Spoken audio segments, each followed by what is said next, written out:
We welcome all our viewers to this program on remembering and celebrating the legacy of Dr. B.R. Ambedkar on his 120th birth anniversary. Dr. Ambedkar was a great nationalist, a great statesman, a great author, activist, and above all, a great humanist. To just track his contribution and legacy that he has left for us, we have in the studios today Professor Gail Lomwitt, who is the chair professor, Dr. B.R. Ambedkar Chair for Social Change and Development in IGNOU. IGNOU has always worked proactively to perpetuate the idea of social justice, and in that direction only that we have a chair on Dr. Ambedkar, and the idea of social justice and development is also associated with that. We are very glad to have Professor Gail Lomwitt with us. She has worked extensively towards the cause of the ideas and the values that Ambedkar visualized and conceptualized at one stage. If I talk briefly about the contribution, she has been associated with many Dalit movements. She is basically an American-born Indian researcher. She has contributed immensely to the cause of the all marginalized subaltern movements through her writings.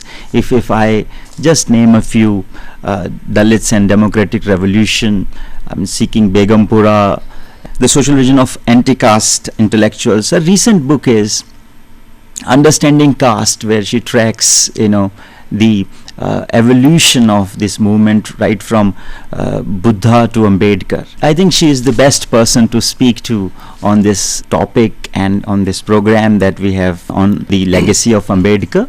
I welcome you, Professor Gail Lomwitt. Thank you, Pamela. Let's initiate the discussion with the early years of Dr. Ambedkar. They say that the coming events cast their shadow before. Right. If you look at the persona of Dr. Ambedkar, one can easily visualize that he had it in him to make it big, to contribute to the national level. So just shed some light on the early years of Ambedkar's comes from the Mahar caste, a large Dalit community in Maharashtra, from the Konkan, the coastal region. His father was in the military, and many Dalits from that region joined the military. It was something that gave them a way forward, opportunities for a little bit of education and to go further. So Ambedkar's father, Ramji, himself was a part-time teacher. He wanted his children educated, but he had 14 children. Of those, only a few survived, and of those, only one could carry through his education, and that was his son Bhimarao. So education is a struggle. It's a struggle for all of the subalterns in society. For Ambedkar, it was also a struggle. He had to, in those days, Dalit children could get into some schools, but very often they had to sit apart. Very often they had to, and still have to in many areas, do the dirty work of the school, service work, so cleaning latrines and so on. But he persevered. He got a scholarship from he got his matriculation in Mumbai. He got a scholarship from the Maharaja of Baroda, Gaikwad, Sayajirao Gaikwad, to do his PhD in the U.S., to go study in the U.S. He was at Columbia University. He's one of Columbia's most distinguished graduates. And he wrote his first major essay on caste there, for a seminar, in fact, castes in India. It is very important. Yeah. His doctoral dissertation, which he finally completed in England, was on the provincial finances of British India. And it took such a strong nationalist position that his, final British professor delayed signing it for a long time. But then he came back to India. When he came back to India to fulfill the terms of his scholarship, he went to Baroda to serve. There he found that in spite of being so highly educated, qualified, he also, in the middle of all of this, took a barrister, a law degree. He was treated as untouchable. Clerks would fling the papers at him, not being willing to touch the files directly. And the final blow came when he was thrown out of his boarding house, a Parsi boarding house, when they discovered he was an untouchable. And he couldn't find another place to stay. Even his Dalit Christian friends in Baroda were afraid to challenge custom. So he came back to Mumbai. And then he moves very cautiously. I want to say something about what I call the foundational struggle of the movement, the Mahad Satyagraha, which also took place in the Konkan. But Ambedkar before that had formed two organizations. In 1924, the Bahishkud Hitakarni Sabha, and in 1925, the Samta Samaj Sangh. The first was mainly focusing on Dalits, the second was deliberately meant to include caste Hindus. So these were bringing people together, and he was gradually bringing people together. Then in the Bombay Provincial Legislative Council, a bill was presented. It was presented by S.K. Bole, who was also from the Konkan, a non-Brahmin activist from the Agbi community, to throw open public facilities to everybody, which meant basically untouchables. Untouchables were, of course, still forbidden to drink water from the tanks, to use public roads, leave aside going into temples. So the bill was passed. In the Konkan region, a number of Dalit students in the small town of Mahad got excited by this. Their city corporation, Mahad municipality, had also passed a similar resolution. They said, let's do it. Let's have a conference. Let's call Dr. Ambedkar. And so they went to meet him. And as I said, Ambedkar was very cautious. He knew the dangers of organizing, which in the end happened. So he sent a team of activists to look out the situation to see the possibilities. They said people are ready. So it was March 27th, 1927. He came to Mahad. They had a big conference.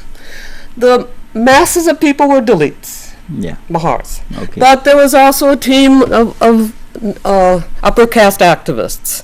Most of these were Kayastas. There was one Brahmin, Sarasabudde, from Mahad itself, who remained Ambedkar's staunch follower throughout his life. Practically the only Brahmin of whom this can be said. But it's important to mention that there are exceptions. So, in his speech is published in English in this volume, Poison Bread. There's a good translation. Ambedkar said basically, why do we want to drink the water? Drinking water won't change our lives very much. This is not a matter of Dalit human rights, he said. It's a question of the reconstruction of society. It's like the French Revolution. And there he goes into his major comparison. The French Revolution involved the reconstruction of society on the basis of the principles of liberty, equality, and fraternity. And Ambedkar, to the end of his life, held to these principles. He comes again and again to this, what we want is liberty, equality, and fraternity. That way, he was very much a man of the Enlightenment, very much a man of the French Revolution and revolutionary values. But again, he always said, these are not just Western values. These are found in Indian tradition. And they go back to the time of the Buddha. So this theme is one that runs through his life. He talks about reconstructing society very often. In his last essay, for instance, on Buddha and Karl Marx, he comes to, well, he has many differences with Marxism, many of the points do not remain, but what remains, among those that remain, what he calls the points of fire, principles of fire.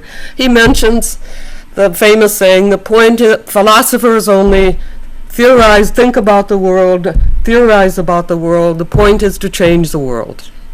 And then he makes this central to Buddhism. He has Buddha say, religions only interpret society.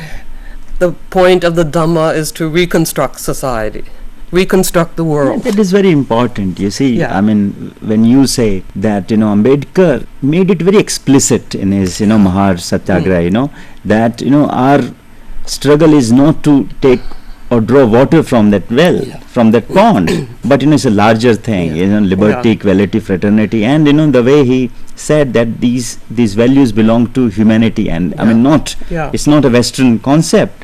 So that is very important, and he geared up, right? He was writing simultaneously, and then he was organizing people, mass mobilization. You can always see, like you mentioned that Bahishkrit Hitkari Sabha, so he's involved at many levels. He was, yes. His newspapers, if you look at his first newspaper weekly, was founded in 1920. It was called Mukanayak, Voice of the Voiceless, or Leader of the Voiceless. And very interesting, he has a 4-line quotation from Tukaram, the famous Bhakti poet, at the beginning of this. Then came Bahishkrit Bharat, about the time after the Mahat Satyagraha. In fact, he founded this paper to carry on the struggle. Then came later Janata, and his final one, Prabuddha Bharat, at the end of his life. So you can see from the beginning in orientation, at the beginning he's more or less focused on Dalits, but he moves towards all people, and he moves towards an enlightened India. I mean, that's why I called my biography of Ambedkar Toward an Enlightened India. Yeah, like if we discuss the postulates, the ideas of Ambedkar, he talks about annihilation of caste.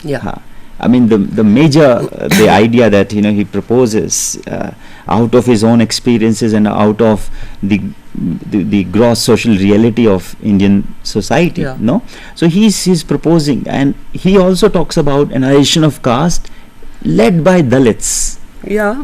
But he talks about it for everybody.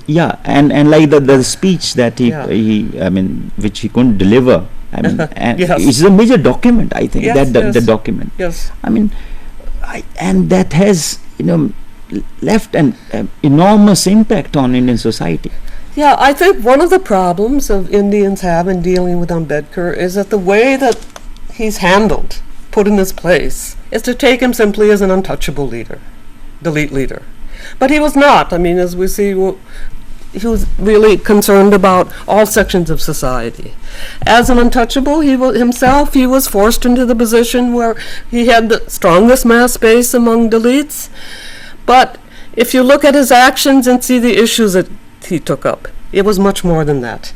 Now, what happened at Mahad, after they drank the water, in fact, after his speech, they didn't mention drinking water in that, exactly, very much. But afterwards, that they were going to actually do it. But afterwards, one of his Kayastha friends, Chitre, stood up and said, let's go drink the water now. And almost spontaneously, everybody took off to the tank, and they drank the water. It was a very moving occasion. Yes. But after that, when the people came back, the rumor was spread among the caste Hindus of the town that now they're going to go to the temple. And there was a mass attack on them. And, people were injured. One boy died later of his injuries. So that way it was a traumatic event also. They did not give up. They withdrew to Bombay. Ambedkar began Bahishkrit Bharat, and meetings began to be held both in the Konkan and Mumbai itself. Then they came back, and this was 25th December, which is his historic day. The collector had issued an injunction against drinking the water, and Ambedkar said, well, we have to honor this. But instead, what he chose to do was to burn the Manusmriti. And this is again was a symbol of his ideas of reconstruction of society, because he saw caste as a major factor in keeping India backward and keeping and repressing and subjugating Dalits as well as non-Brahmins and women. The Manusmriti is famous for what it says about women, you know. Yeah. So he burned the Manusmriti. Actually, the resolution was moved by the Brahmin Sarasabuddhe, which is also an interesting. He's associating people with himself. You talked about how Ambedkar had a very impressive academic record, you know. Yeah. He went to Columbia University. He did his, degrees in economics, political science. He did his bar at law also. And I think, He went to Germany to learn Sanskrit. if you look at that time, he was the most educated person of his times. No? Yeah. And Yeah. people call him a person from the West.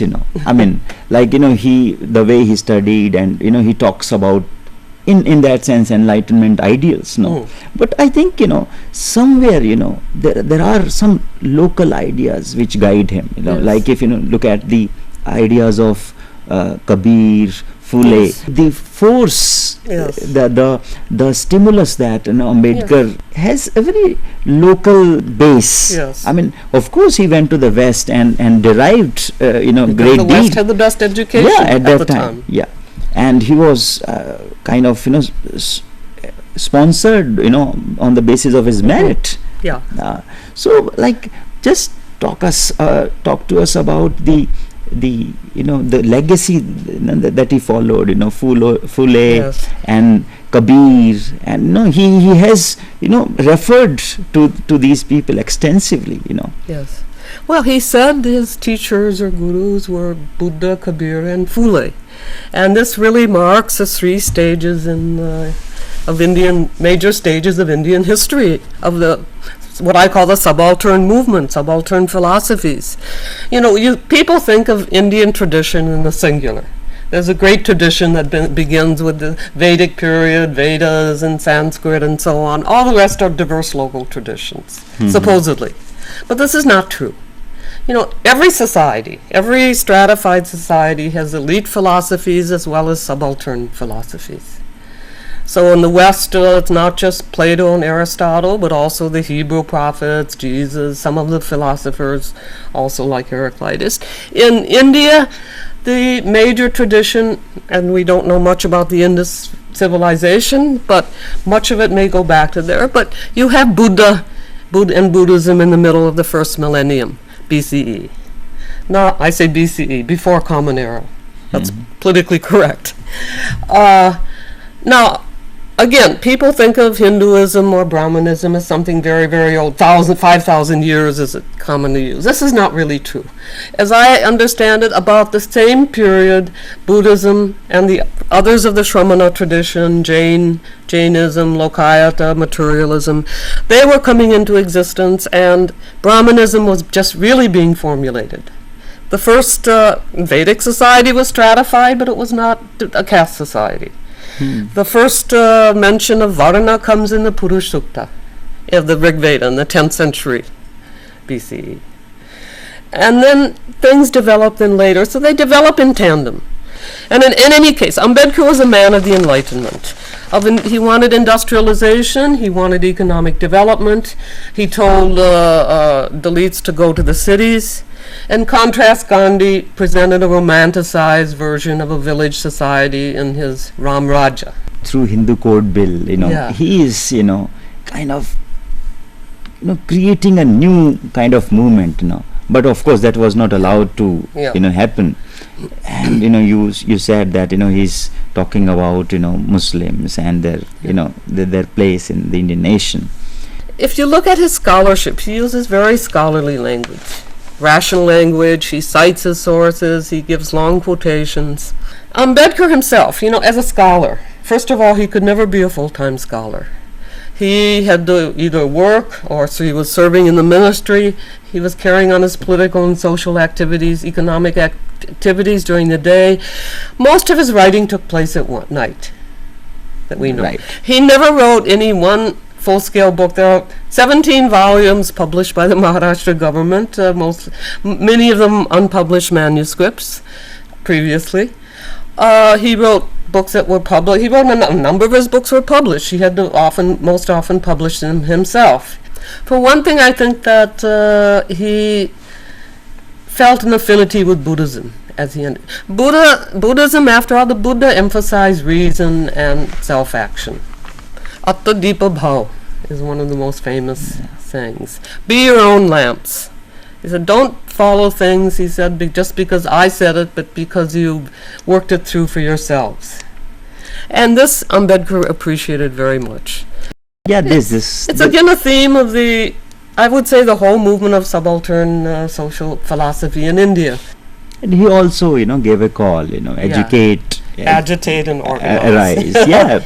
So, I mean, I think our listeners, our students in particular who are watching this, I mean, Ambedkar comes as a person who offers, a new idea. I mean, in extension to what Buddha says, be light to yourself. And I think, so he is not receiving things, in their face value, he is, I mean, welcoming everything, but, scaling things, judging things in his own stride. I mean, he's giving shape to so many other things. I mean, after adapting that to his circumstances. So, in that sense, he is a man of great intellect and wisdom. Very high degree. He also said that the onus lies on the people who follow this. I mean, if the followers have the right kind of convictions and the ideas in their minds, the constitution will stand tall. Otherwise, if the followers, the citizens, do not have the right kind of spirits, the constitutions, however great it may be, it will fall flat. So that is very important. He practiced what he was preaching, he set such high standards of political life, like he didn't get stuck to the corridors of power. When he found that his mission, his ideas are not being accepted, like he came out of that domain. And he was not, I think, very comfortable in the corridors of power. I mean, all these photos you see, I mean, he's sort of an isolate. Yeah, right. I don't think there was too much camaraderie there. But in any case, he resigned. In his resignation statement, his most famous letter, his most famous statement was to go on passing economic legislation only on economic issues and ignore the differences between class and class, caste and caste, sex and sex, is like building a castle on a dung heap. So, caste to him, and with it, caste patriarchy to him was a dung heap. You have to somehow clear away the dung. Yeah, so, I mean, in this program that we have on remembering and celebrating the legacy of Bharat Ratna Dr. B.R. Ambedkar on his 120th birth anniversary, we have discussed with Professor Gail Omwet that he was basically a true nationalist. He did a great deal for Dalits. I mean, he wrote extensively. He was speaking to masses many occasions, and he was guiding them, directing them. He was initiating new ideas and trends. And to sum it all up, one can say that he represents a new life spirit, and his legacy is all time alive. People continue to cherish his ideas and continue to get empowered with his ideas and speeches. I would thank Professor Gail Omwet to have spoken so very extensively with a research oriented purpose, and he has on the persona of Dr. Ambedkar, she has worked extensively.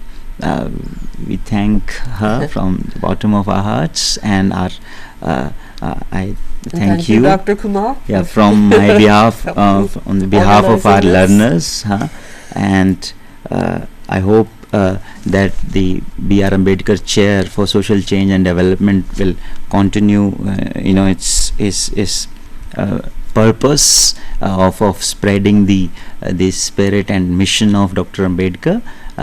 We wish all luck to Dr. Ambedkar Chair. Thank you very much. Thanks.